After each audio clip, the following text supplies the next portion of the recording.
نبی پاک صلی اللہ تعالیٰ علیہ وسلم نا مسجد شریف میں آئے نماز پڑھانے۔ بہت سارے لوگ نا بچپن سے بڑی محبت والے ہوتے ہیں، چھوٹے ہوتے بڑے پیار والے ہوتے ہیں، عشق لگا سی کھیڈاں کھیڑ دی۔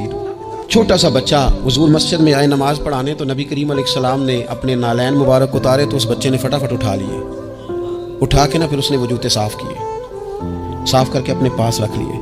حضور نماز پڑھا کے باہر نکلے، چھوٹی سی عمر ہے، اس نے حضور کے سامنے نا وہ یوں کر کے نالین شریف رکھے، کریم رسول نے پہن لیے، حضور مسکرا کے چلے گئے۔ کیسا نصیبوں والا بچہ ہے۔ اگلی صبح پھر حضور نماز کے لیے آئے تو اس نے اسی طرح محبوب نے جوتے اتارے تو اس نے اٹھا لیے، پھر حضور کے جوتوں کو صاف کیا، پھر اپنے پاس سنبھال لیے۔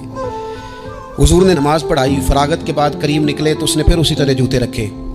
تیسرا دن ہوا، وہ یوں سامنے کھڑا ہے، حضور نے یوں مسکرا کے دیکھا، کریم نے دیکھا، محبوب نے جوتے اتارے، اس نے تھامے، صاف کیے، اپنے پاس رکھ لیے۔ حضور تکمیل نماز پر باہر نکلے، جوتے اس نے سامنے رکھے۔ اب حضور نے پوچھا بیٹا کیا نام ہے؟ یعنی حضور نے پوچھا، نبی کہ میں نے سنا ہے وہ بن سنور کر میری عیادت کو آ رہے ہیں۔ یہ دیکھو نا، نرخ بازار محبت کا انوکھا ہی ہو گیا، نرخ بازار محبت کا انوکھا ہی ہو گیا، خود خریداروں میں شامل آ کے مولا ہو گیا۔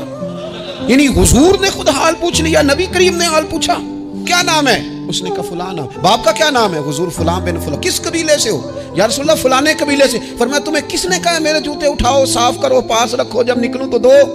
عرض کرنے لگے حضور کسی نے بھی نہیں کہا، میرا دل کرتا ہے۔ یا رسول اللہ میرا دل کرتا ہے، مجھے کسی نے بھی نہیں کہا۔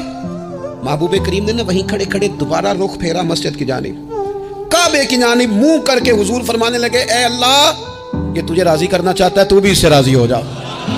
اے اللہ، جیسے یہ میری خوشی چاہتا ہے تو بھی اسے خوش کر دے۔